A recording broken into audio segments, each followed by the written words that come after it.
There was a time I believed that if I just get good enough at editing, clients would start flooding in. That was my mindset for months. I thought skill alone was everything. That the better my cuts, my pacing, and storytelling got, the more clients would find me. But here's the truth.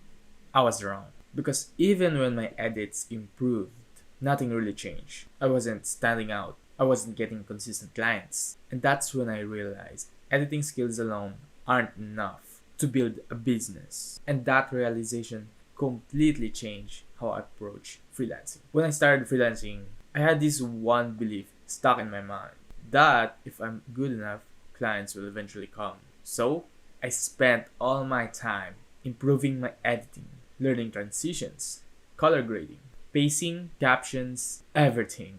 And yes, my work got better, but my income didn't. Because being great at your craft doesn't actually make you great at business. And that's something most freelancers don't understand. You can be a skilled editor and still struggle to get clients if you don't know how to market, communicate, or position yourself. My wake up call came from my mentor. I showed him my work and said, I don't get it. My edits are clean, but I'm not getting any clients. And he said something that hit me hard. Because no one knows who you are, and no one understands what you can do for them. And that's when it clicked. I realized editing was just one part of the question.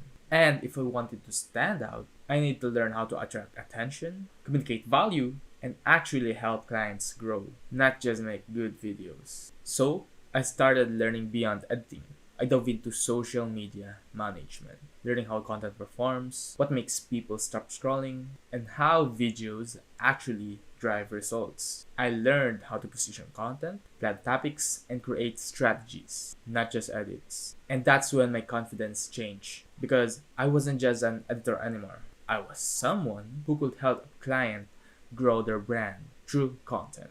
And that's the difference between being a freelancer and being a professional. When I started thinking like that, everything shifted. Clients started trusting me more because I wasn't just delivering good edits. I was helping them see results. I stopped being another editor in the space and I became a problem solver. And that's when I started charging higher prices because I wasn't just offering a skill, I was offering a strategy. And that's how I expanded my income and my impact by combining editing with social media management. I finally stood out in the crowded space. And here's what I want every editor need to know. Skill gets you noticed and strategy gets you paid. Most editors think editing alone will take them to 10k a month or higher, but that's not how it works. At the start, focus on mastering that one skill. But as you grow, start learning other parts of the game. Communication, client systems, content strategy, and even storytelling.